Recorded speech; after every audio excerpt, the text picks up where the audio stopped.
Mother Bear walked into the hospital with an injured human baby. What happened next was shocking. Let us know where you're watching from. If you love my content, consider supporting it with a super thanks. Also, don't forget to like and subscribe. It'll help us to remain in touch with amazing people like you. The small community hospital in Pinewood Valley glowed against the darkening sky, its windows casting warm rectangles of light onto the parking lot. Dr. Emma Chen finished her coffee in the break room, savoring the last quiet moments before her night shift began in the emergency department. The hospital sat on the very edge of town, where the last row of houses gave way to the vast wilderness of Blackwood Forest. Local legends spoke of the forest's mysteries, but Emma had never given them much thought. Until tonight. The electronic doors slid open with a soft hiss as Emma walked toward the nurse's station. Nurse Sarah Bennett looked up from her computer, dark circles under her eyes betraying her exhaustion. "Quiet night so far," Sarah said, sliding a patient chart across the counter. "Only 2 patients in the waiting room." Emma nodded, grateful for the calm. The small hospital served 3 surrounding towns, and busy nights could stretch their limited staff to the breaking point. She glanced at the clock, 7:32 p.m. The twilight outside had deepened into true darkness, and rain began to patter against the windows. "Where's Dr. Collins?" Emma asked, scanning the department. "Called in sick. It's just you tonight with me and Marcus." Sarah gestured toward the young nurse who had started just last month. Marcus Wells was checking inventory in the supply closet, his lanky frame hunched over boxes of gauze and bandages. Emma sighed. "Well, let's hope it stays A deafening crash cut her off as the emergency entrance doors burst open. Cold air rushed in, carrying with it the scent of earth and pine. Emma's eyes widened in disbelief. Filling the doorway, its massive body heaving with each breath, stood a full-grown brown bear. "Oh my God," Sarah whispered, her clipboard clattering to the floor. Patients in the waiting area scrambled to their feet, some fleeing deeper into the hospital while others stood frozen in terror. The bear's fur was matted with mud and blood, its powerful muscles rippling beneath as it took another step forward. It moved with unexpected deliberation, not the chaotic rampage Emma had expected. And then she saw it. Cradled in the bear's massive paws was a tiny bundle wrapped in a torn blue blanket, a human baby. "Nobody move," Emma said, her voice remarkably steady despite the hammering of her heart. "Marcus, call security, but tell them no weapons." The baby whimpered softly, the sound cutting through the terrified silence. Emma could see scratches on the infant's face, and one tiny arm was bent at an unnatural angle. Despite its injuries, the baby wasn't crying out in pain or fear. Instead, it clung to the bear's fur with its uninjured hand, as if finding comfort in the animal's presence. The bear made a low, growling sound, not threatening but almost pleading. Its intelligent eyes locked with Emma's, and a chill ran down her spine. This wasn't random. The bear hadn't wandered into the hospital by accident. It had brought the baby here intentionally. "Sarah," Emma whispered, "get me a gurney, slowly." "Are you insane?" Sarah hissed. "That's a wild animal." "That's a patient," Emma replied, pointing to the baby. "And right now, that bear is the closest thing that child has to a parent." Outside, sirens wailed in the distance. Security would arrive soon, possibly with animal control or the local sheriff. Emma knew she had only minutes before the situation spiraled out of control. The bear seemed to know it too. It took another step forward, enormous paws making no sound on the linoleum floor. A hospital security guard appeared at the far end of the hallway, hand hovering near his holster. "Stay back!" Emma called to him. Then, to everyone's shock, She began walking toward the bear. "Doctor!" "Chen." Sarah's voice was tight with fear. "What are you doing?" Emma didn't answer. Her medical training told her the baby needed immediate care, and something deeper, something instinctive, told her the bear wouldn't harm her.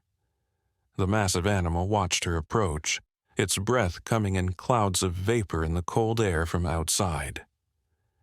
3 feet away, Emma stopped. The bear towered over her, its head nearly touching the ceiling. The smell of wet fur and forest filled her nostrils. The bear's eyes, amber and intelligent, studied her face. "I'll help the baby," Emma said softly, not sure if she was speaking to the bear or to herself. "But you need to let me take it."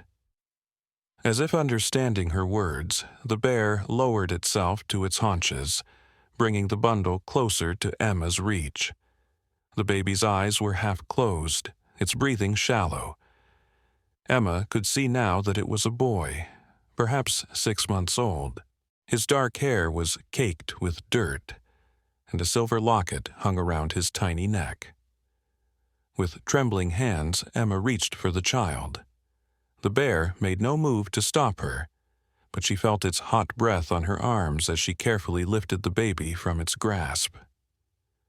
The moment the child left the bear's paws, a collective gasp filled the room. "I've got a gurney," Marcus whispered, appearing beside her with the rolling bed. Emma gently placed the baby on the clean sheets, immediately checking his vital signs. "He's hypothermic but stable. Get me a warming blanket and page pediatrics." Only then did she look back at the bear. The massive animal remained sitting, watching as the medical team swarmed around the baby. Its eyes never left the child, even as security guards cautiously positioned themselves around the emergency department. "Where did he come from?" Sarah asked, applying a gentle pressure to the baby's injured arm. "I don't know," Emma replied, "but this bear dug him out of something. Look at its paws." The bear's claws were broken and bleeding, its fur caked with mud and debris as if it had been digging frantically through earth or rubble. As the pediatric team rushed the baby to a trauma room, Emma found herself unable to move away from the bear. The animal's eyes followed the gurney until it disappeared behind swinging doors. Only then did it turn its gaze back to Emma. "Thank you," she whispered, not caring how foolish it might sound to thank a wild animal. The bear huffed, a sound almost like acknowledgement. Then, with surprising grace for its size, it turned and lumbered back toward the entrance. Security guards scrambled to clear a path, and the automatic doors opened once more to the night. At the threshold, the bear paused and looked back at Emma. In that moment, she felt a connection that defied explanation. Mother to mother, rescuer to rescuer. Then the bear disappeared into the darkness, leaving only muddy paw prints on the hospital floor as evidence it had ever been there. Emma stood frozen, trying to process what had just happened. The emergency room erupted in chaotic conversation, security guards radioing for backup, staff checking on frightened patients. "Dr. Chen," Marcus called from the trauma room. "The baby's locket, there's a name inside." Emma hurried to join him, her mind racing with questions. As she pushed through the doors, Marcus held up the small silver pendant. Inside was a tiny photograph of a smiling couple and an engraving that read, "Ethan Marshall, beloved son." Emma's blood ran cold. She recognized the name immediately. "Call the sheriff," she said urgently. "The Marshalls were reported missing 3 days ago after the landslide on North Ridge." As Marcus rushed to make the call, Emma looked down at the baby, at Ethan, his tiny chest rising and falling beneath the warming blanket. Outside, the storm intensified, rain lashing against the hospital windows. Somewhere in that darkness, a mother bear was returning to the wilderness, having done what no human could explain. And somewhere in that same darkness, Emma realized Ethan's parents might still be alive. The trauma room buzzed with activity as the pediatric team worked on baby Ethan. Dr. Noah Richardson, the pediatrician on call, carefully splinted the infant's broken arm while a nurse cleaned the scratches on his face and body. "Remarkable," Dr. Richardson murmured, examining the baby more closely. Despite the broken arm and mild hypothermia, he's in surprisingly good condition for a child who's been missing for 3 days. Emma stood at the foot of the tiny bed, still processing what she had witnessed. The bear must have been caring for him all this time. A wild bear? Dr. Richardson raised his eyebrows skeptically. "That's impossible." "I saw it with my own eyes," Emma insisted. "The bear wasn't aggressive. It was protective." Sheriff James Cooper arrived 20 minutes later, his uniform soaked from the downpour. His weathered face paled when Emma described what had happened. "I've been with the department for 22 years, he said, removing his hat to run a hand through his graying hair. "Never heard anything like this." "What do we know about the Marshalls?" Emma asked. Sheriff Cooper pulled out a small notebook. Daniel and Rebecca Marshall, both 32, moved here from Seattle about a year ago. They were hiking near North Ridge when the storm hit 3 days ago. The rain triggered a massive landslide that took out part of the trail. Search and rescue has been looking, but conditions have been too dangerous to reach certain areas. And they had their baby with them? Emma couldn't hide her disapproval. According to neighbors, they were experienced hikers. Rebecca carried the baby in one of those special backpack carriers. The sheriff shook his head. "We assumed all 3 were, well, we weren't optimistic." Emma glanced at baby Ethan, now sleeping peacefully with an IV providing fluids and antibiotics. If the bear found and rescued the baby, the parents could still be out there, possibly trapped. "Or dead," the sheriff said quietly. "Bears have been known to scavenge after—" "This wasn't scavenging." Emma cut him off, her voice sharp.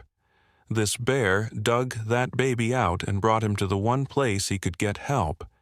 It was deliberate." The sheriff looked unconvinced but nodded. "I'll redirect the search based on where the bear came from. Do we have any idea which direction?" Sarah appeared in the doorway. "I think we might." One of our maintenance staff followed the paw prints outside. They lead northwest toward Cooper's Ridge. Sheriff Cooper's radio crackled to life. He stepped aside to answer it, his face growing increasingly serious as he listened. "What is it?" Emma asked when he returned. "Animal Control just reported unusual bear activity near the north side of the landslide area. Several bears, actually." He frowned. "They say it looks like they're digging." A chill ran down Emma's spine. "Multiple bears?" "Could be coincidence," the sheriff said, though his tone suggested he didn't believe it. "Or it could be exactly what it looks like," Emma countered. "We need to get there." Sheriff Cooper looked at her like she'd lost her mind. "Dr. Chen, with all due respect, this is a dangerous rescue operation in treacherous conditions. We can't have civilians—" "I'm an emergency physician," Emma interrupted. "If the Marshalls are alive, they'll need immediate medical attention, and—" She hesitated, knowing how it would sound. "I think the bear trusted me." The sheriff started to argue, but Emma's pager buzzed insistently. She glanced down at it, then back at the sheriff. "We'll continue this conversation later. I'm needed in the ER." Emma rushed back to the emergency department where Marcus waited with a worried expression. "What's happening?" she asked. "We've got an incoming trauma case. Hiker found unconscious about a mile from where the Marshalls disappeared. Severe injuries." Emma's heart raced. "ETA? 5 minutes, and Dr. Chen ... Marcus lowered his voice. The hiker who found him said there was a bear in the area, a big one. It ran off when the rescue team arrived. 5 minutes later, paramedics wheeled in a stretcher carrying a man in his early 30s. His clothes were torn and caked with mud, his face almost unrecognizable beneath cuts and bruises. His left leg was immobilized in a temporary splint, and a cervical collar protected his neck. Daniel Marshall, 32, the paramedic announced, confirming Emma's suspicion. Found at the base of Cooper's Ridge with multiple fractures, possible internal bleeding, and moderate hypothermia. BP 90/60, heart rate 120, oxygen saturation 92% on room air. Emma sprang into action, directing the trauma team as they transferred Daniel to an examination bed and began cutting away his filthy clothing. CT scan for head and abdomen, portable X-ray for the chest and extremities, she ordered, carefully palpating his abdomen. Type and cross for 4 units of packed red cells. Let's get 2 large-bore IVs and start warm fluids. As they worked, Emma noticed something strange about Daniel's injuries. Though serious, they weren't consistent with someone who had been lying exposed in the wilderness for 3 days. Some of his wounds were dirty, but others appeared to have been roughly cleaned. Even more puzzling, despite the cold and rain, parts of his body were surprisingly warm. "These leaves," Dr. Richardson said, picking several large maple leaves from Daniel's clothing. "They're packed under his clothes, almost like insulation." "Could he have done that himself?" Sarah asked. Emma thought of the bear's matted fur. "I don't think he did." Daniel's eyes suddenly fluttered open, unfocused and confused. He tried to speak, his voice barely a whisper. Emma leaned closer. "Mr. Marshall, Daniel, you're in the hospital. You're safe." "But bear," he croaked, his eyes wide with fear. "It's okay," Emma soothed. "The bear is gone." Daniel grabbed her wrist with surprising strength. "No, bear helped, bear saved, Rebecca ... His eyes rolled back as his body went limp, the monitors blaring as his blood pressure plummeted. "He's crashing," Emma shouted.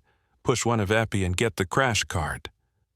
As the team fought to stabilize Daniel, Sheriff Cooper appeared at the door. His expression was grim.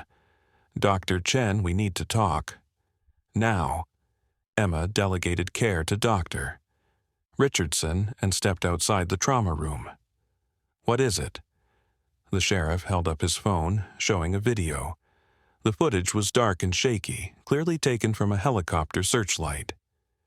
It showed a steep, muddy slope where the landslide had occurred. Near the bottom of the frame, something moved. Emma squinted. "Is that—" "Bears," Sheriff Cooper confirmed. 4 of them. They've been digging in the same spot for hours. Emma watched in disbelief as the massive animals worked with apparent coordination, taking turns digging at the earth and moving debris. "And there's something else," the sheriff continued, his voice quieter now. "The bear that brought in the baby? It returned to the hospital parking lot about 20 minutes ago. It's just sitting there, like it's waiting." Emma's mind raced. Daniel's words echoed in her ears. "Bear saved Rebecca." "We need to go back to the landslide," she said firmly. "Now."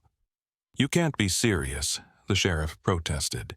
"It's pitch black, pouring rain, and there are multiple bears in the area." "If Rebecca Marshall is still alive, every minute counts," Emma insisted. "Daniel said the bear helped them. What if that's exactly what's happening? What if those bears are trying to dig her out?" The sheriff looked skeptical, but Emma could see he was wavering. After witnessing a bear bring a baby to the ER, even the most hardened skeptic had to question their understanding of what was possible. "I'll arrange for a rescue team," he finally conceded. But you're staying here, where it's safe.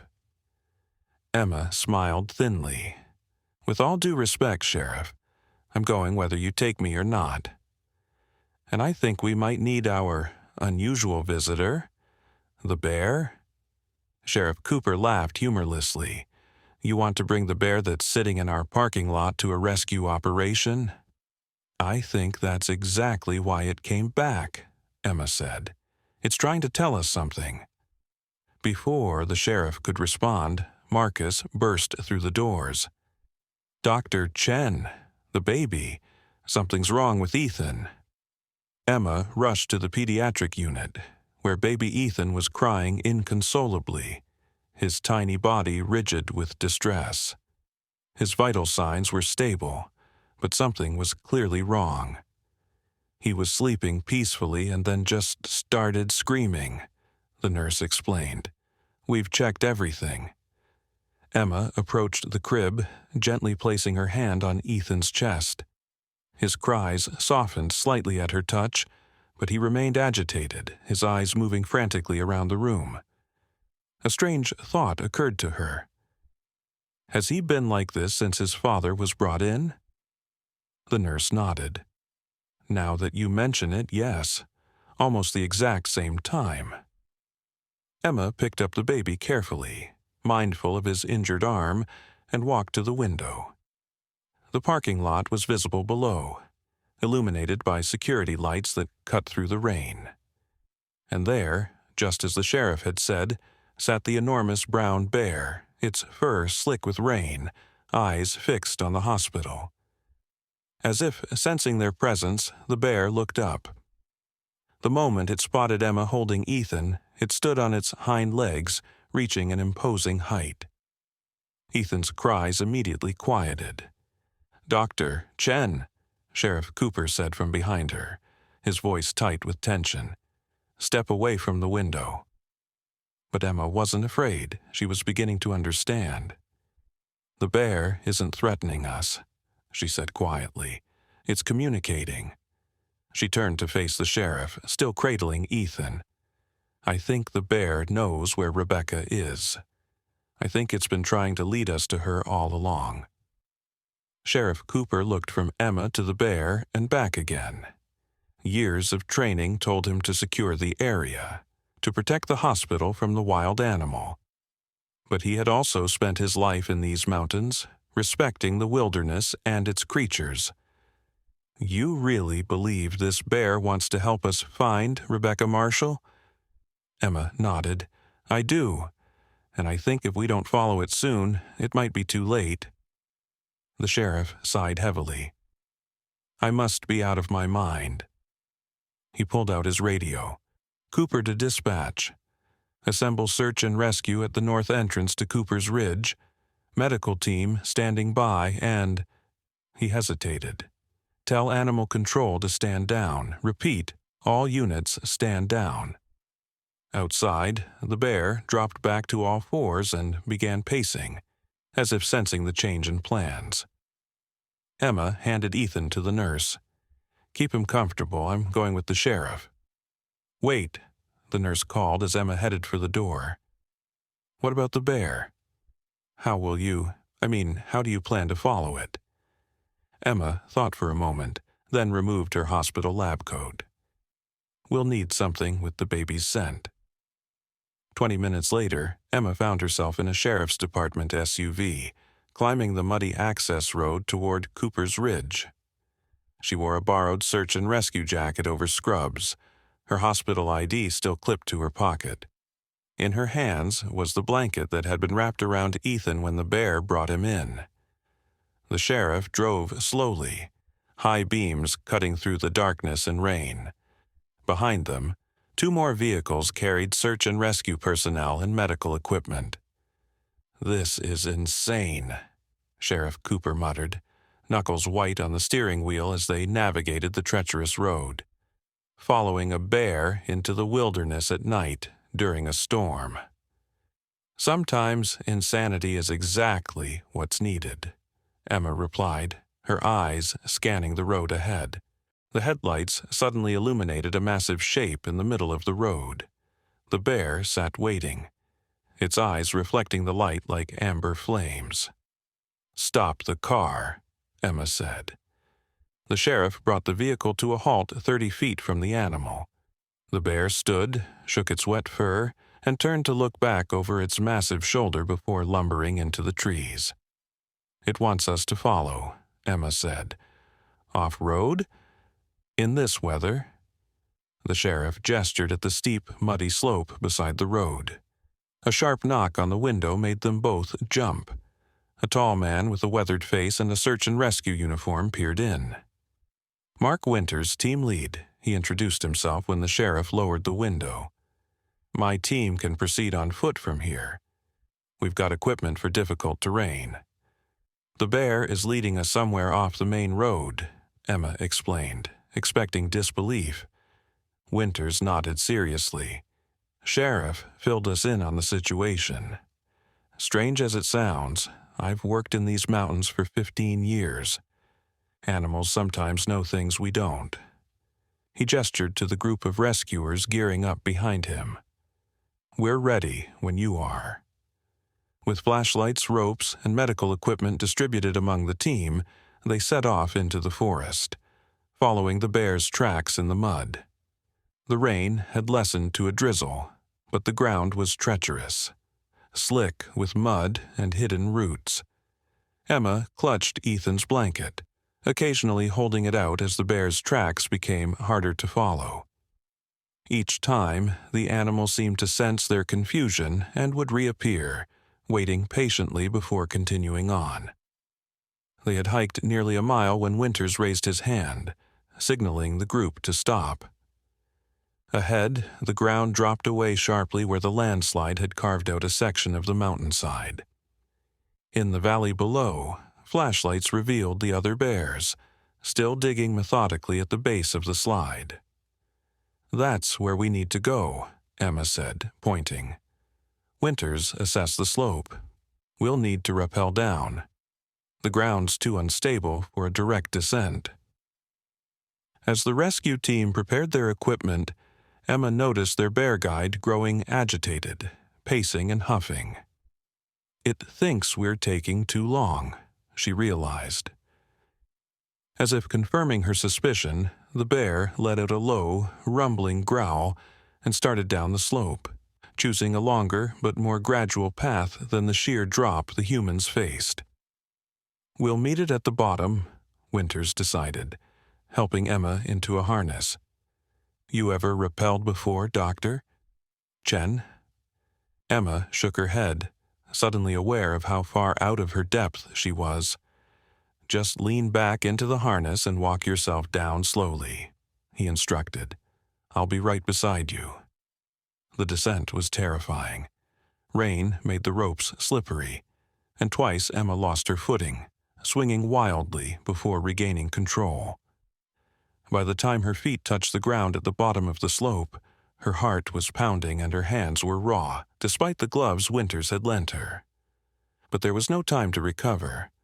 Their bear guide had already joined the others at the dig site, and the animals parted as the humans approached, retreating just far enough to watch from a wary distance. "My God," Winters breathed, shining his light on the excavation the bears had created. What had once been a solid wall of earth and rock now featured a narrow tunnel, roughly the height and width of a bear. It extended deep into the landslide debris, reinforced in places by broken tree branches positioned with surprising precision. "They've been engineering a rescue tunnel," one of the team members said in disbelief. A faint sound emerged from the darkness of the tunnel. A human sound. "Hello?" Emma called, dropping to her knees at the tunnel entrance. "Rebecca Marshall? Can you hear me?" Silence followed. Then a weak voice replied, "Help, please." The rescue team sprang into action. Winters suited up with a helmet and lights, preparing to enter the tunnel. "It's too narrow for a stretcher. We'll need to stabilize her first, then figure out extraction." Emma handed him her medical kit. "I should go with you." Winters shook his head. Too dangerous. The whole thing could collapse. Their guide, Bear, suddenly pushed forward, standing between the humans and the tunnel entrance. It looked directly at Emma, then lowered its massive head to nudge at Ethan's blanket in her hands. "I think," Emma said slowly, "it wants me to go." "Absolutely not," Sheriff Cooper protested. But Winters was studying the bear with newfound respect. "These animals have been working for hours to create this passage," he said. "They could have abandoned her. Instead, they brought help." He turned to Emma. "The tunnel's clearly bear-sized. If they've been going in and out, it might be safer than we think." Against the sheriff's continued objections, Emma donned a helmet with a headlamp and prepared to enter the tunnel. The bear watched, oddly calm, as she gathered medical supplies in a small backpack. "I'll be right behind you," Winters promised. "Any sign of instability, you back out immediately." Emma nodded, took a deep breath, and crawled into the tunnel. The space was tight but navigable, the walls surprisingly solid where the bears had packed them with mud and reinforced them with branches. The air grew thinner as she progressed, heavy with the scent of damp earth and something else, the metallic tang of blood. After what felt like an eternity of crawling through darkness, her light illuminated a small cavity in the earth. There, wedged between fallen trees and rocks, lay a woman. Her face was pale beneath streaks of dirt, her clothing torn and bloody, but her chest rose and fell with shallow breaths. "Rebecca?" Emma called softly. The woman's eyes fluttered open, unfocused and glazed with pain. "The bears," she whispered. "They've been protecting me." Emma shuffled forward into the small space, immediately checking Rebecca's vital signs. Her pulse was weak but steady, her breathing labored. She had a deep laceration across her forehead, and her right leg was clearly broken, the bone visible through torn flesh. "I'm Doctor Chen," Emma explained, quickly applying pressure to stop the bleeding from Rebecca's leg. "Your husband and son are safe. We're going to get you out of here." Rebecca's eyes widened. "Ethan? He's alive?" "Yes, he's at the hospital. The bear. One of the bears brought him to us." A weak smile crossed Rebecca's cracked lips. "Mother bear," she whispered. "She lost a cub last spring. Rangers found it." Her words trailed off as her eyes closed again. "Rebecca!" "Stay with me," Emma urged, administering fluids through an IV line she'd quickly established. Rebecca's eyes opened again, clearer now. "When the landslide hit, Daniel and I were separated. I had Ethan in his carrier. The bears found us, pulled us out, but I couldn't move. My leg, ... She winced.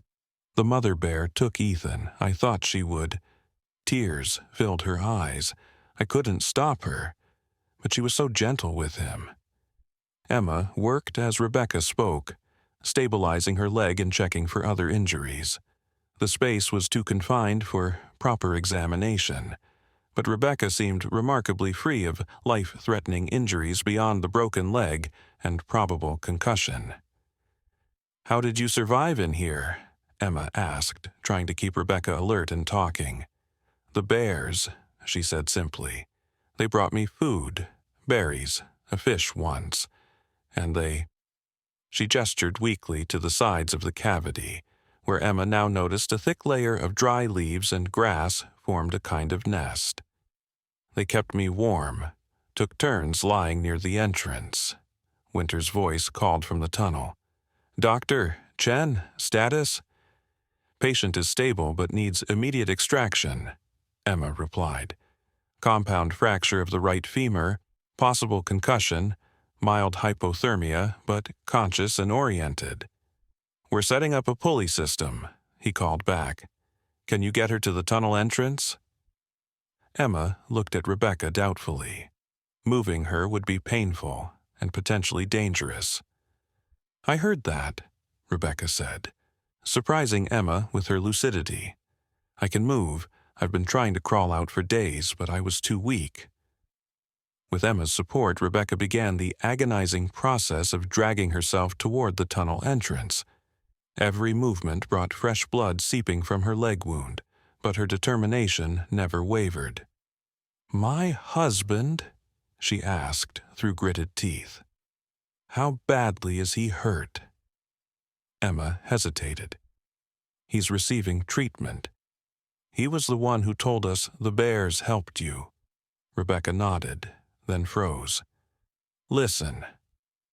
A low rumbling sound vibrated through the earth around them. Dust and small pebbles rained down from the ceiling of their small sanctuary.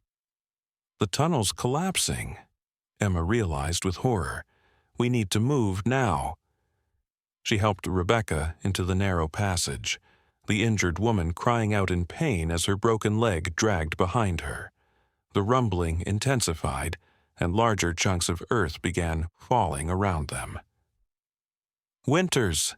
Emma shouted. "The tunnel's giving way." No answer came. The headlamp illuminated swirling dust, making it impossible to see more than a few feet ahead. Emma's lungs burned, each breath bringing in more dirt than air. "Keep going," she urged Rebecca, helping her forward inch by painful inch. Behind them, a loud crash signaled the collapse of the cavity they had just left. The tunnel was failing quickly, the bears' engineering finally giving way after days of strain. Just when Emma thought they would be buried alive, a different sound reached them, digging, frantic and powerful. A beam of light cut through the dust, and suddenly the powerful form of their bear guide appeared, clawing at the earth between them and freedom. "It's creating an escape route," Emma realized, her voice filled with wonder even in their dire situation. The bear tore at the earth with incredible strength, widening the tunnel where it had begun to collapse. Emma pushed Rebecca forward, following closely behind. The bear retreated as they advanced, continuing to clear their path. After what seemed like an eternity, fresh air rushed into Emma's lungs as they emerged from the tunnel. The rescue team rushed forward, quickly transferring Rebecca to a backboard. Emma collapsed onto the muddy ground, coughing and gasping. When she looked up, she found herself surrounded by bears, 4 of them now, watching the humans work with curious eyes. "They're not leaving," Sheriff Cooper observed, his hand still hovering near his weapon despite his earlier agreement. "They want to make sure she's okay," Emma said, surprising herself with the certainty she felt.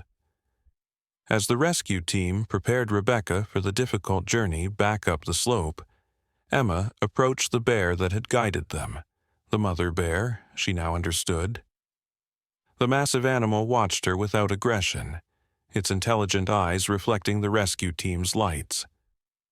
"Thank you," Emma said softly. The bear huffed once, then turned away. One by one, the bears disappeared into the darkness of the forest, their job complete. As dawn broke over Pinewood Valley, Emma sat in the hospital's waiting room, still wearing her mud-encrusted clothes. Both Daniel and Rebecca Marshall had survived emergency surgery and were now in recovery. Baby Ethan, reunited with his extended family who had rushed to the hospital, was expected to make a full recovery. Sheriff Cooper dropped heavily into the chair beside her, offering a cup of coffee. "You look like you could use this." Emma accepted gratefully. "Any sign of our friends?" The sheriff shook his head. "They've vanished back into the wilderness. Forest Service is monitoring, but—" He hesitated. "They're issuing a special protection order for that section of Cooper's Ridge. No hunting, no development." "Good," Emma said, sipping the bitter coffee. "I've been in these mountains my whole life," the sheriff said after a long pause. "Never seen anything like what those bears did. It defies everything we know about wild animals." Emma thought about the mother bear who had lost her cub, about the intelligent eyes that had locked with hers in the emergency room. Maybe we don't know as much as we think we do. Dr. Richardson approached, looking as exhausted as Emma felt. The marshals are awake. They're asking for you. Emma found Rebecca and Daniel in adjacent beds in the ICU, their hands stretched across the gap between them, fingers intertwined. Although pale and clearly in pain, both managed smiles when she entered. A small bassinet had been placed beside Rebecca's bed, where baby Ethan slept peacefully, his tiny arm properly cast and his scratches already beginning to heal. "Our miracle family," Emma said, checking their vital signs out of habit. "The real miracle was the bears," Daniel said, his voice hoarse. "And you believing in them?" Rebecca squeezed his hand. "The rangers told us the mother bear lost her cub last spring. They found it near our hiking trail." She recognized another mother's pain, Emma suggested. When she found Ethan, she chose to save him instead of leaving him, Rebecca finished, tears streaming down her face. And then she went back for us. Outside the window, the morning sun illuminated the edge of Blackwood Forest. Somewhere in those trees, Emma knew, a mother bear was returning to her life, carrying a story no human would ever fully understand. But in that moment, in the quiet hospital room, Emma understood enough. Sometimes compassion transcended species. Sometimes the line between human and animal blurred in the most beautiful, unexpected ways. And sometimes the most shocking part of any story was discovering how connected all living things really were. 3 days later, Emma sat at her desk reviewing patient charts before the start of her shift. The hospital had finally returned to some semblance of normalcy, though the events of that night had changed Pinewood Valley forever. News vans still crowded the parking lot. Journalists eager to interview anyone connected to what they were calling the miracle of Blackwood Forest. Emma had declined all requests. The story didn't belong to her. It belonged to the marshals and to the bears. A knock on her office door pulled her from her thoughts. Sarah poked her head in, her expression troubled. "There's someone here to see you. Says it's urgent." Emma glanced at her watch. "My shift doesn't start for another 20 minutes.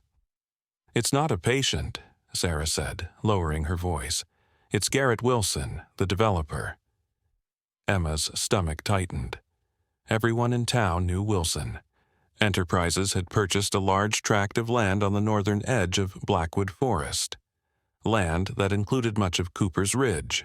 The company had been fighting environmental groups for months, trying to secure permits for a luxury resort development. "Send him in," Emma said, closing the patient file. Garrett Wilson swept into the office with the confident stride of a man accustomed to getting his way. Tall and impeccably dressed in a tailored suit that seemed out of place in their small mountain town, he carried an air of authority that filled the small space. "Dr. Chen," he said, extending his hand. "I've been hoping to meet you." Emma shook his hand briefly. "What can I do for you, Mr. Wilson?" He settled into the chair across from her desk without waiting for an invitation. "I wanted to personally thank you for your heroism. The whole town is talking about your incredible rescue of the Marshall family." "It wasn't just me," Emma replied carefully. "The search and rescue team, and the bears," Wilson interrupted, a tight smile on his face. "Yes, I've heard the stories." Something in his tone put Emma on edge. "They're not stories, Mr. Wilson." "I was there." Wilson leaned forward, his expression shifting to one of concern. "Dr. Chen, you've been through a traumatic experience. In high-stress situations, our minds can play tricks on us. Anthropomorphizing animal behavior is a common psychological response." Emma stared at him in disbelief. "Are you suggesting I imagined what happened?" Not at all, he said smoothly. I'm merely suggesting that there might be a more scientific explanation for what you witnessed. Bears are territorial, they dig, they can appear protective when they're actually being aggressive. 20 people saw what happened, Emma countered, her voice rising. The sheriff, the rescue team, the marshals themselves, all traumatized, all exhausted, all wanting to believe in something miraculous. Wilson spread his hands in a placating gesture. Look, I'm not here to debate you. I'm here because this narrative is creating problems for my development project. There it was, the real reason for his visit. The Forest Service has extended the protection zone, he continued. They're citing your bear story as evidence that the area contains unique wildlife behavior patterns worthy of study. It's costing my company millions. Emma felt a surge of satisfaction. Good, that land should be protected. Wilson's friendly facade cracked slightly. Dr. Chen, be reasonable. One unusual incident doesn't justify halting progress. My development would bring jobs, tourism, economic growth to this community. At what cost? Emma challenged. That forest is home to creatures we barely understand. Wilson sighed, shifting tactics. I was hoping we could work together on this. Perhaps a joint statement clarifying that while the bear's behavior was unusual, it doesn't necessarily indicate anything requiring special protection. You want me to undermine my own experience? Emma asked incredulously. I want you to consider the bigger picture, Wilson replied, his voice hardening. Pinewood Valley's hospital is struggling financially. I understand budget cuts are coming. My company could be a significant donor. The implied bribe hung in the air between them. Emma stood, signaling the end of their conversation. My shift is starting, Mr. Wilson. I need to see my patients. Wilson rose slowly, straightening his already perfect tie. Think about it, Doctor. Chen, my offer won't remain open indefinitely. He placed a business card on her desk. Call me when you're ready to be reasonable. After he left, Emma sat back down, her hands trembling with anger. The worst part was that Wilson wasn't entirely wrong about the hospital's financial troubles. The small community hospital had been operating in the red for the past 2 years. Budget cuts were indeed coming. But what Wilson was asking her to do... Her phone buzzed with a text from Marcus. Turn on the news. Channel 5, now. Emma pulled up the live stream on her computer.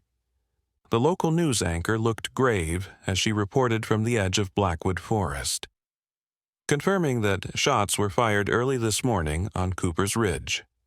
Witnesses report that a hunter illegally entered the protected zone and fired upon what he claims was a charging bear.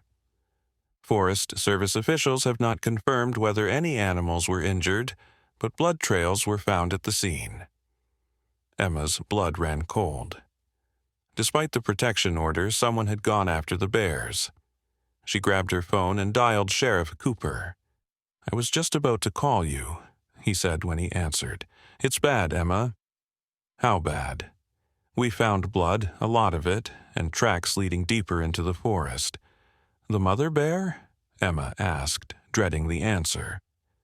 Can't confirm, but it was a large female. The hunter claims self-defense, says the bear charged him.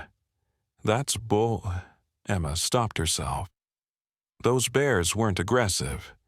They helped us. I know, the sheriff said quietly, but the hunter's story fits the conventional understanding of bear behavior. Wilson's people are already spinning this as proof that the protection order was an overreaction. Emma gripped the phone tightly. We need to find her. Emma, if the bear is wounded, it's even more dangerous. We can't have civilians. I'm not a civilian, she interrupted. I'm a doctor, and I'm going whether you help me or not. A long pause followed. "Meet me at the ranger station in 30 minutes, he finally said. "And Emma? Don't tell anyone where you're going." Emma quickly arranged coverage for her shift, citing a family emergency. As she grabbed her coat, she hesitated, then picked up Wilson's business card and tucked it into her pocket. She might need it later. The ranger station was buzzing with activity when Emma arrived. Forest Service personnel, local police, and wildlife officials coordinated their efforts around a large map spread across a conference table. Sheriff Cooper nodded at her from across the room, gesturing for her to join a smaller group huddled in the corner. Dr. Chen, a tall woman in a Forest Service uniform, greeted her. "I'm Chief Ranger Julia Diaz. Sheriff Cooper tells me you have unique insight into these bears." Emma explained what she had witnessed during the rescue, trying to convey the intelligence and deliberate nature of the bear's behavior. To her surprise, Ranger Diaz nodded thoughtfully rather than dismissively. "We've been tracking this particular group for years," she explained. "They've always shown unusual social patterns, more cooperative than typical brown bears, almost wolf-like in their group dynamics." "The mother bear," Emma asked, "is she the one that was shot?" Ranger Diaz's expression darkened. "Based on the track size and weight distribution, we believe so. The blood trail leads deep into the old-growth section of the forest. It's extremely rugged terrain. If she's wounded, she needs help," Emma insisted. "I understand your concern, Doctor Chen," Ranger Diaz said carefully, "but approaching an injured bear would be suicidal. We're sending tracking teams to locate her, but if she's severely wounded, our options may be limited to humane euthanasia." "No," Emma said firmly. "That bear saved 3 human lives. We owe her the same chance." Sheriff Cooper cleared his throat. "There might be another option. Dr. Nate Blackwood, the wildlife veterinarian who works with us on bear relocations, he might be able to treat her if we can find her." "I've already called him," Ranger Diaz replied. "He's assembling his gear. But finding a wounded bear in nearly 500,000 acres of wilderness." She shook her head. "It would take a miracle." Emma thought back to the hospital, to the way the bear had looked directly at her, communicating its needs. An idea began to form. "What if we had help finding her?" she asked. "What kind of help?" Sheriff Cooper asked. "The marshals," Emma replied. "The bears formed a connection with them, especially with Ethan." Ranger Diaz looked skeptical. "You want to bring an injured baby into the forest to search for a wounded bear?" "Not into the forest," Emma clarified. "But if we had something with Ethan's scent, something the other bears might recognize, it could help us locate the injured mother." It was a long shot, but no one had a better idea. While the Rangers assembled their tracking teams, Emma drove to the hospital where the marshals were recovering. She explained the situation to Rebecca and Daniel, who immediately offered their help. "The blanket Ethan was wrapped in when the bear brought him to the hospital," Rebecca suggested. "The nurses saved it for us as a keepsake." "That's perfect," Emma said. "And," she hesitated, "we need something else. Something that might help Dr. Blackwood treat the bear if we find her." Daniel and Rebecca exchanged a look. "Anything," Daniel said firmly. An hour later, Emma returned to the ranger station with Ethan's blanket and a small vial of the baby's blood that had been drawn that morning for routine testing. Dr. Blackwood, a burly man with a salt and pepper beard, examined the vial with interest.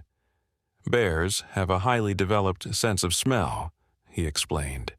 "If these bears have formed a connection with this child, his scent might indeed help us locate them. As for the blood sample," he carefully packed it with his medical supplies. "It's unorthodox, but I've seen stranger things work in wildlife medicine." By noon, a search party had assembled. Emma insisted on joining them despite numerous objections. Dr. Blackwood had reluctantly agreed she might be useful if they found the wounded bear, given her role in the rescue. The team consisted of Ranger Diaz, Doctor, Blackwood, 2 experienced trackers, and Emma. Sheriff Cooper had wanted to come but was needed to deal with the hunter, who was now in custody for violating the protection order. "Be careful," he warned Emma as they departed. "These aren't the same bears you met before. A wounded bear is unpredictable." The ascent to Cooper's Ridge was grueling. Though the rain had stopped, the ground remained treacherous, mud clinging to their boots and making each step a struggle. Emma's muscles screamed in protest, still recovering from her previous ordeal, but the thought of the wounded bear kept her moving forward. They reached the shooting location by mid-afternoon. Yellow police tape marked the area where the hunter had fired his weapon. Dark blood stained the forest floor, more than Emma had expected. "The bullet likely struck a major vessel," Dr. Blackwood said grimly, examining the blood pattern. "She's lost a lot of blood." One of the trackers pointed to the heavy brush beyond the clearing. "Tracks lead that way. She's moving deeper into the old growth section." Ranger Diaz consulted her map. "That area is virtually impenetrable. No trails, no access roads. If she's headed there—" "She's seeking safety," Dr. Blackwood finished. "Bears often retreat to the densest parts of their territory when injured." Emma opened her backpack and removed Ethan's blanket, still carrying the baby's scent. "What if we try this?" Dr. Blackwood took the blanket, holding it carefully by the edges to preserve the scent. He moved to the edge of the clearing, where the bear's tracks disappeared into the underbrush, and gently laid the blanket on the ground. "Now we wait," he said, motioning everyone to step back. They retreated to a safe distance and settled in to observe. Minutes stretched into an hour, the forest silent except for the occasional call of a bird or rustle of small animals in the undergrowth. Emma was beginning to think her idea had failed when a low huffing sound came from their right. Everyone froze. Slowly, deliberately, a bear emerged from the dense vegetation. Not the mother bear, but a younger male they had seen during the rescue. The bear approached the blanket cautiously, sniffing it thoroughly. It then raised its head, seeming to scan the group of humans. Its gaze settled on Emma, recognition flickering in its eyes. "It remembers you," Dr. Blackwood whispered, his voice filled with wonder. The bear huffed again, turned, and disappeared back into the forest. The blanket remained untouched. "Was that a good sign or a bad one?" Emma asked, her heart racing. "I'm not sure," Ranger Diaz replied, "but I think we should follow it." Following a bear through dense forest without a trail was slow, dangerous work. The bear seemed to be deliberately keeping just within sight, stopping occasionally to look back, as if ensuring they were still coming. The terrain grew increasingly difficult, the old growth section living up to its reputation for impenetrability. As dusk approached, Ranger Diaz checked her watch with growing concern. "We need to turn back soon. Navigating this terrain in darkness would be too dangerous." "Just a little further," Emma pleaded. "I think we're close." The bear had stopped at the edge of a small ravine, looking down into its depths. Then, with a final glance at the humans, it descended out of sight. The group cautiously approached the edge. Below, a small creek cut through the forest floor, creating a natural hollow sheltered by the massive roots of an ancient redwood. And there, nestled among the roots, lay the mother bear. She was alive, but barely moving, her breathing shallow and labored. Dark blood matted the fur on her right shoulder, and her eyes were dull with pain. Surrounding her, keeping watch, were the other bears they had seen during the rescue. A total of 5 bears now, all gathered around their wounded matriarch. Dr. Blackwood assessed the situation quickly. The bullet appears to have hit her shoulder. She's lost a significant amount of blood, but if we can treat her quickly. How do we get down there? Emma asked. And more importantly, how do we approach her without getting killed? The younger bear that had led them suddenly scrambled up the ravine wall, stopping just 10 feet from their position. It huffed and pawed at the ground, then looked at Emma expectantly. I think, Dr. Blackwood said slowly, they want our help. Ranger Diaz looked from the bears to Dr. Blackwood in disbelief. You can't be serious. Those are wild animals. Wild animals that saved 3 human lives, Emma reminded her. And now they're asking us to return the favor. Dr. Blackwood made a decision. I need to get down there. If there's any chance of saving her, it has to be now. I'm coming with you, Emma said firmly. Absolutely not, Ranger Diaz protested. Dr. Blackwood is trained for this. You're not. She knows me, Emma insisted. From the hospital, if anyone has a chance of getting close without triggering aggression, it's me. After several minutes of tense discussion, a compromise was reached. Dr. Blackwood would descend first with his medical equipment. Emma would follow, carrying Ethan's blanket as a peace offering. The rest of the team would remain above, ready to intervene if necessary. The descent into the ravine was treacherous, loose soil giving way beneath their feet as they carefully picked their way down. When they reached the bottom, the circle of bears parted slightly, creating a narrow path to the wounded mother. Move slowly, Doctor, Blackwood whispered. Keep your eyes down. Direct eye contact can be seen as a challenge. Emma clutched Ethan's blanket in front of her like a shield. Her heart pounded so loudly she was sure the bears could hear it. The younger bear that had led them watched from nearby, its behavior so unlike anything she had been taught about wild bears that it seemed almost surreal. As they approached the wounded mother, she raised her head weakly, nostrils flaring as she caught Ethan's scent on the blanket. A soft whimper escaped her, the sound so vulnerable, so unlike the powerful animal Emma had first encountered that tears sprang to her eyes. She recognizes it, Emma whispered. Dr. Blackwood nodded, slowly opening his medical kit.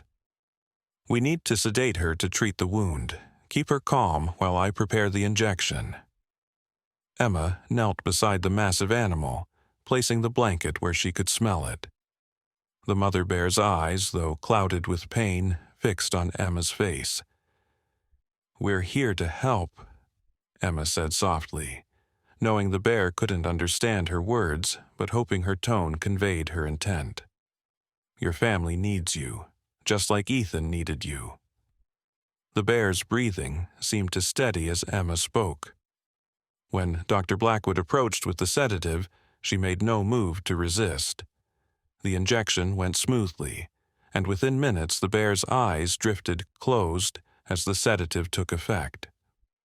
What followed was the most surreal medical procedure of Emma's career.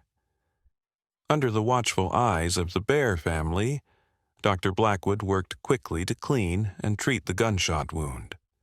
The bullet had passed through the shoulder muscle without hitting bone or major arteries, a lucky break that explained how the bear had managed to travel so far despite her injury. She's lost a lot of blood, Dr. Blackwood said as he finished applying a pressure bandage. In humans, we'd perform a transfusion. Emma remembered the vial of Ethan's blood. Could this help? Not as a transfusion, but maybe. Dr. Blackwood considered it. Bears have an incredible sense of smell.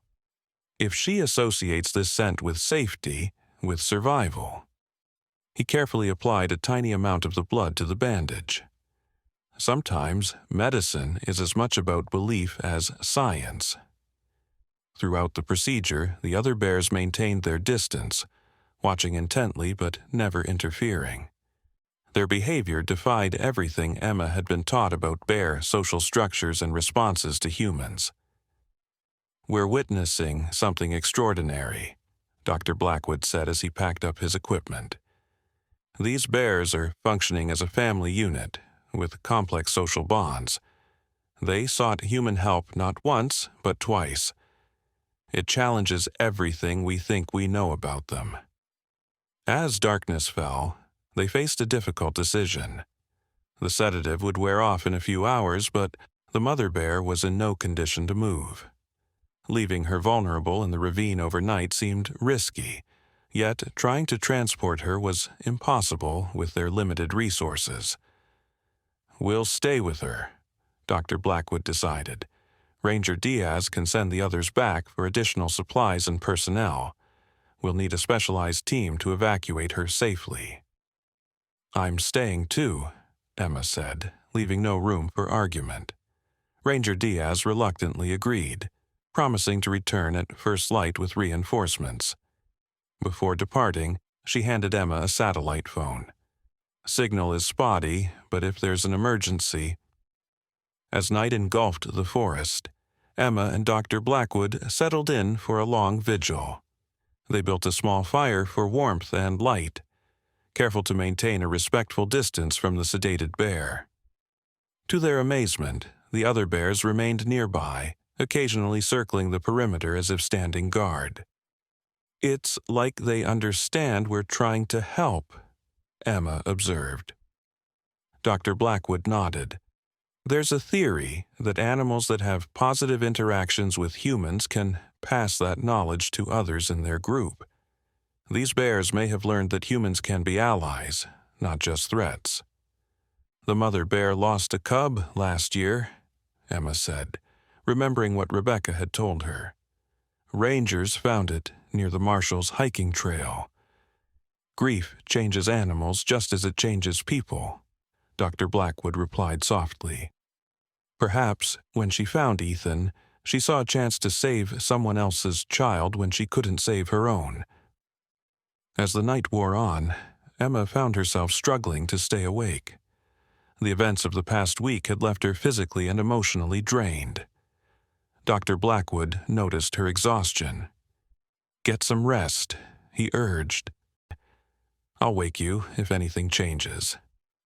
Emma must have dozed off because she woke with a start to find the eastern sky lightening with the first hints of dawn. Dr. Blackwood was checking the mother bear's vital signs, his expression concerned. "How is she?" Emma asked, scrambling to her feet. "Her breathing is steady, but her temperature is dropping. Shock, blood loss. She's not out of danger yet." A sound from above drew their attention. The younger bear that had led them to the ravine was scrambling down the slope, moving with urgent purpose. It approached the mother bear, nuzzling her gently before turning to face Emma and Dr. Blackwood. It huffed and pawed at the ground, then looked up at the ridge. "Something's coming," Dr. Blackwood said, rising slowly. Emma scanned the ridge, expecting to see Ranger Diaz and the rescue team. Instead, through the morning mist, she saw a familiar figure in an expensive suit, flanked by two men carrying rifles. Garrett Wilson.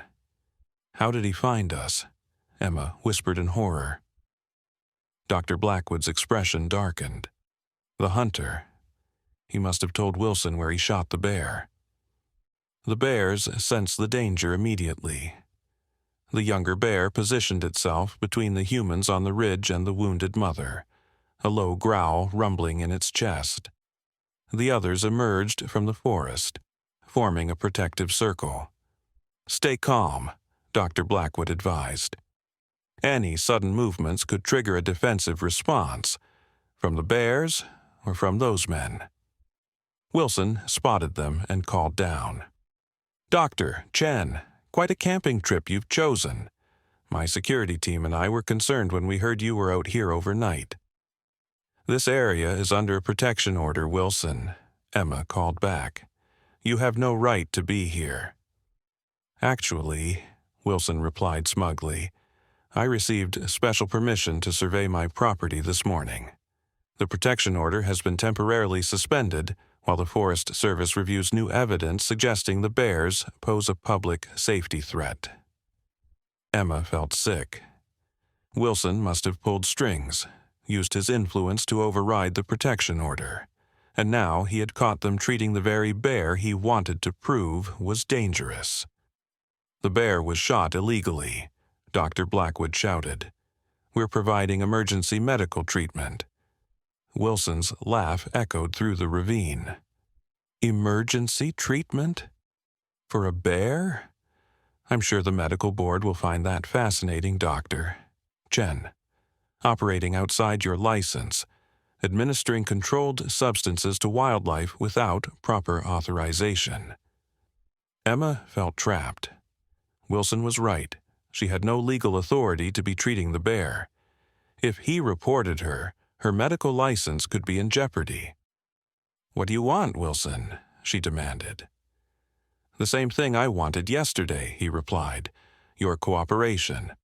A simple statement confirming that these bears, while interesting, don't display any behavior requiring special protection, that the danger they pose outweighs any scientific value. You want me to lie, Emma said flatly. I want you to be reasonable, Wilson countered. Look at the situation you're in, Doctor. Chen, trespassing on private property, practicing veterinary medicine without a license, interfering with wildlife management. He spread his hands wide. One word from me, and your career is over. The younger bear growled louder, sensing the tension. Wilson's security men raised their rifles slightly. Don't, Emma shouted. They're not threatening you. They look pretty threatening from here, Wilson called back. My men are licensed hunters, Doctor. Chen, one wrong move from those bears, and they have every right to fire in self-defense. It was a standoff. If the bears attacked, Wilson's men would shoot, and Wilson would have his proof that the bears were dangerous. If Emma refused to cooperate, he would destroy her career and likely get permission to develop the land anyway. Unless... You have no idea what you're dealing with, Wilson, Emma called up, her mind racing. These bears aren't just animals. They're intelligent, compassionate beings who risked their lives to save the marshals. They engineered a rescue that would challenge human teams. They're more valuable than any resort you could build. Wilson scoffed. Dramatic stories make for good news, Doctor. Chen, but they don't hold up in court. I need facts, not fairy tales. Facts? Emma pulled out her phone. How about the fact that I've been recording everything since we found the wounded bear? Dr. Blackwood's professional assessment of their unusual social behavior, their coordinated rescue efforts, their ability to recognize human allies. She was bluffing. She had no such recording. But from the flicker of uncertainty on Wilson's face, she knew she'd struck a nerve. How about the fact that the marshals are giving exclusive interviews this morning? That National Geographic is sending a team to document these bears? That the governor's office has expressed interest in creating a special research sanctuary here? More bluffs, but Emma could see Wilson's confident expression faltering. Or how about this fact, she continued. I've accepted a very generous offer for my story. The condition? That I name everyone who tried to suppress the truth about these bears, including developers who bribed officials to suspend protection orders. Wilson's face darkened with anger. You're lying. Am I? Emma held up her phone as if it contained the evidence. You're a businessman, Wilson. Calculate the risk. What happens when this story breaks internationally? When people learn you threatened a doctor who was trying to save an animal that rescued a human baby? How many of your investors will stick around when the public boycotts your resorts? For a long moment, Wilson said nothing. Then he turned to his security team. We're leaving.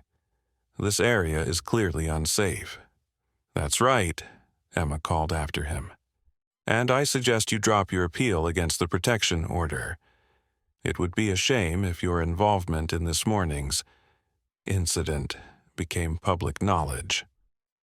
After Wilson and his men disappeared, Emma collapsed against a tree trunk, adrenaline draining from her body. Dr. Blackwood stared at her in amazement. "You bluffed him," he said. "All of it. The recordings, the interviews, the governor?" Emma nodded weakly. "Seemed like our only option. It was brilliant, but now we have a more immediate problem." He gestured to the mother bear, whose breathing had become more labored. "We need that rescue team." Emma reached for the satellite phone, but before she could dial, a shout came from above. Ranger Diaz appeared at the ridge, followed by a team carrying equipment and a large animal stretcher. "Sorry we're late," she called down. "There was some confusion at the checkpoint. Developer named Wilson tried to block us, claiming this was his property." Emma smiled grimly. "He won't be a problem anymore." The next few hours passed in a blur of activity. The rescue team carefully placed the sedated bear on the specialized stretcher and began the arduous process of lifting her from the ravine. The other bears watched from a distance, seemingly understanding that the humans were helping their matriarch. As they finally reached the ridge, the bear began to stir, the sedatives wearing off. Dr. Blackwood quickly administered another dose, ensuring she would remain calm during transport. "We've arranged for her to be taken to the Wildlife Rehabilitation Center," Ranger Diaz explained. "She'll get the best care possible there." "What about the others?" Emma asked, watching the bear family observing from the tree line. "They're wild animals," Ranger Diaz reminded her gently. "They need to remain in their natural habitat, but we'll monitor them, make sure they're okay while she recovers." As the rescue team prepared to depart, Emma approached the younger bear that had guided them to the ravine. It watched her with those intelligent eyes, maintaining a respectful distance. "We'll take care of her," Emma promised softly, "and we'll protect your home." The bear huffed once, then turned and disappeared into the forest, followed by the others. For animals that had supposedly never developed complex social bonds, their coordinated behavior was remarkable, almost as if they were communicating, planning. Maybe, Emma thought, they are. Back at the hospital that evening, Emma visited the Marshalls to share the news. Both Rebecca and Daniel were recovering well, and baby Ethan's injuries were healing nicely. They listened wide-eyed as Emma described the bear rescue operation. "They're amazing creatures," Rebecca said when Emma finished her story. "I wish I could thank them properly." "I think you already have," Emma replied. "By surviving. By allowing Ethan to be their connection to us." Daniel reached for his wife's hand. "We've been talking, Emma. When we're discharged, we want to help protect those bears, the forest, all of it." "How?" Emma asked. "The story of what happened to us is valuable," Rebecca explained. "We've already had offers from major networks, book publishers. We could use that platform to raise awareness, to protect Blackwood Forest and its bears." "Wilson won't give up easily," Emma warned them. "He has money, influence." "So do we now," Daniel said firmly. "And we have something he doesn't: the truth." As Emma left the hospital that night, she paused in the parking lot, looking toward the distant outline of Blackwood Forest against the night sky. The mother bear would recover, the experts had assured her. In time, she would return to her family, to the forest that was her home. And Emma? She had her own family now, not just her colleagues at the hospital, but the Marshalls, Sheriff Cooper, Dr. Blackwood, Ranger Diaz. A family forged through shared experience, through witnessing something miraculous together. Her phone buzzed with a text from an unknown number. my offer still stands. Last chance. Jiu-dibuguyu. Wilson's final attempt at intimidation. Emma deleted the message without replying. Some things were worth more than money, more than career advancement. Some things, like the truth, like preserving the connection between all living things, were worth fighting for. As if in response to her thoughts, a distant sound carried on the night air, the low, haunting call of a bear somewhere in the darkness of Blackwood Forest. Not a threat, not a warning, but a reminder. We are here. We remember. We are more than you know. Emma smiled and turned toward home, carrying that truth with her.